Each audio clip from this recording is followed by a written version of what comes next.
Good morning. Welcome to Market Today by ECTRA Arulrajhan. Today is 3rd October 2023. ஒரு சின்ன holiday கேப்க்கு அப்புறம் market நம்ம பார்க்குறோம். பட் மார்க்கெட் எல்லாம் கொஞ்சம் நெகட்டிவாக இருக்கிறதையும் நம்ம டீட்டெயிலாக பார்க்க இருக்கிறோம். அமெரிக்க சந்தை நேற்றுக்கு முடிஞ்சது அப்படின்னு நம்ம பார்க்கும்போது டவ் ஜோன்ஸ் -1.3% என்ற அளவிலும் S&P 500 -0.95% என்ற அளவிலும் நாஸ்டாக் வந்து -0.91 எல்லாமே 1%க்கும் மேலாக இறங்கி இருக்கிறத நம்ம பார்க்கிறோம். ஏற்கனவே அமெரிக்க சந்தை தொடர்ந்து இறக்கமுகமாக தான் இருக்கிறது நம்ம பார்க்கிறோம். அதனுடைய தொடர்ச்சியாக இன்னும் இறக்கம் நிகழ்ந்து கொண்டுதான் இருக்கிறது. இதை ஒட்டி ஆசி சந்தைகள் எப்படி இருக்கு அப்படின்னு நம்ம பார்க்கலாம். ஆசிய சந்தைகளும் பெரும்பான்மையான சந்தைகள் எல்லாம் இறங்கிய வியாபாரமாகி வருகிறது. குறிப்பாக ஜப்பானோட நெக்காய் வலுவான இறக்கத்துல இருக்கிறத பார்க்கிறோம். ஹாங்சாங் ஹாங்காங்கோட சந்தை தொடர்ந்து இறக்கத்துல இருக்கு. அதே மாதிரி தாய்வான் சந்தையும் இறக்கத்துல இருக்கு. என்ன ஒண்ணு, காஸ்பி மார்ஜினலி அப், சவுத் கொரிய சந்தை, அதே மாதிரி சீனாவோட சந்தை மார்ஜினலி அப். ஸோ மார்ஜினலி அப் அப்படின்றது ஒரு பெரிய அளவில் சொல்லக்கூடியபடியான ஏற்றம் இல்லை என்றாலும் கூட, ஸோ அந்த இறக்கத்தின் வரிசையிலிருந்து இது ரெண்டும் கொஞ்சம் இப்போதைக்கு மார்ஜினலி அப்ல இருக்கிறது கொஞ்சம் தப்பித்துக் கொண்டதாக பார்க்கிறோம். நம்மளுடைய சந்தை எப்படி இருக்கலாம் அப்படின்றத வந்து நம்ம கிஃப்ட் நிஃப்டி வழியா பார்க்குறோம். இன்டர்நேஷனல் மார்க்கெட்ல நம்ம நிஃப்டி ட்ரேட் ஆகுது. அது ஒரு big gap down opening. So நேற்றுக்கு விடுமுறை தினம் அதனுடைய புள்ளிகளையும் சேர்த்து கொண்டு பார்க்கும்போது சுமார் 120 130 புள்ளிகள் என்ற அளவுக்கு இது வந்து ஒரு கேப் டவுனில் இறங்குவதற்கான வாய்ப்பு தற்போது இருப்பதாக நம்ம பார்க்குறோம். அதை எப்படி கையாள்வது அப்படின்றதையும் நம்ம கொஞ்சம் கொஞ்சமாக பார்க்கலாம்.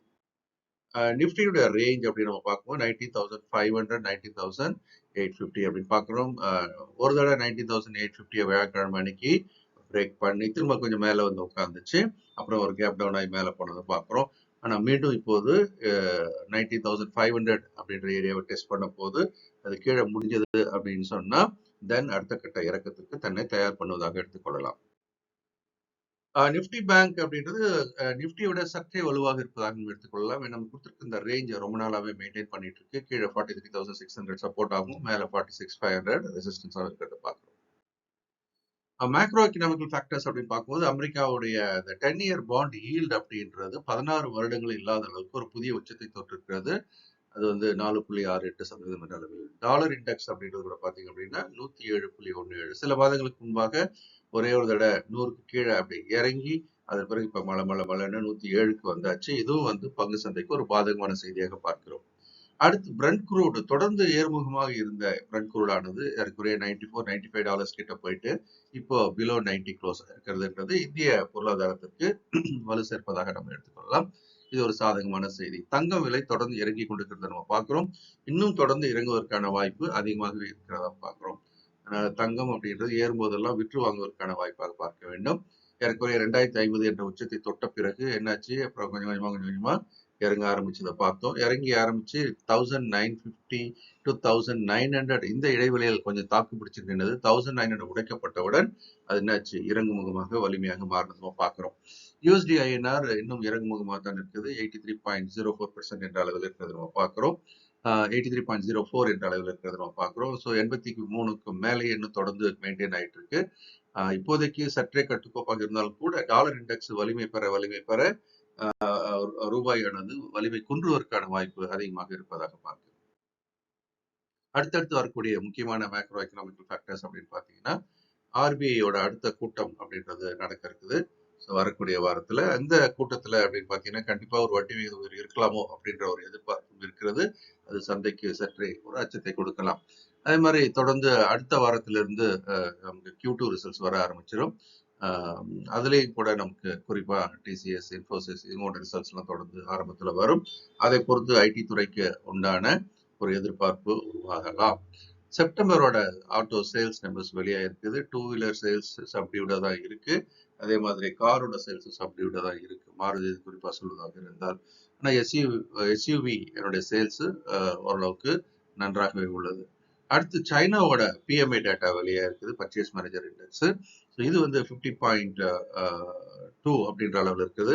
So that is a good progress அப்படின்றதான் எடுத்துக்கொள்ள வேண்டும். ஆக மேக்ரோஸ் அப்படின்னு பார்க்கும்போது நமக்கு வந்து ஒரு மிக்ஸ்டு சினாரியோ பார்க்குறோம்.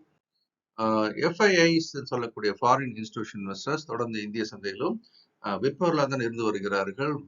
வெள்ளி என்று கூட 1,280 கோடிக்கு விட்டிருக்கிறார்கள். DIs வந்து ஒரு 2,750 கோடிக்கு வாங்கியிருக்கிறாங்க. ஆனா ஒட்டுமொத்தமா பார்க்கும்போது எஃப்ஐஸ் வந்து இன்னமும் 78% என்ற அளவுக்கு ஷார்ட் பொசிஷன்ல தான் இருக்கிறாங்க.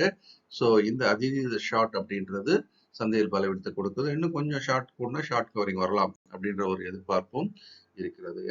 என்ன நடக்குது அப்படின்றதையும் நம்ம பார்க்கலாம். Live market analysis LMA program அப்படின்றது நம்ம ஒவ்வொரு வாரம் நடத்திட்டு வரோம். ஒரு சின்ன ஃபீல 499 பர் வீக். இது முழுக்க முழுக்க நிஃப்டி பேங்க் நிஃப்டியில ட்ரேட் பண்றதுக்கான ஒரு வாய்ப்பு. கேண்டில் ஃபார்மேஷன் அப்படின்னு நம்ம பார்க்கும்போது வெள்ளி என்று பார்த்தீங்க அப்படின்னு சொன்னா அது வியாழக்கிழமை பெரிய ஒரு ரெட் கலர் கேண்டில் வந்தது நம்ம பார்க்குறோம். பியர் கேண்டில் அதுக்கப்புறமா என்னாச்சு கொஞ்சமா மேல் நோக்கி திரும்பி ஒரு இன்சைட் கேண்டிலா முடிஞ்சிருக்கிறது நம்ம பார்க்குறோம். 19,500 என்பது பாதுகாக்கப்பட்டது. ஸோ அது இன்னைக்கு உடைக்கப்படுமா, க்ளோசிங் பேசிஸ்ல பாதுகாக்கப்படுமா அப்படின்றத நம்ம பார்க்கலாம். ஸோ அது எடுத்துச்சு அப்படின்னு சொன்னா தென் மார்க்கெட் வந்து ஒரு சைட்வே மூவ்க்கு தன்னை தயார் பண்ணலாம். அதே சமயம் 19,500 கீழே க்ளோஸ் ஆச்சு அப்படின்னு சொன்னா 250 புள்ளிகள் வரை குறைந்தபட்சம் இறங்குவதற்கான வாய்ப்பு இருப்பதாக நம்ம எடுத்துக்கொள்ளலாம்.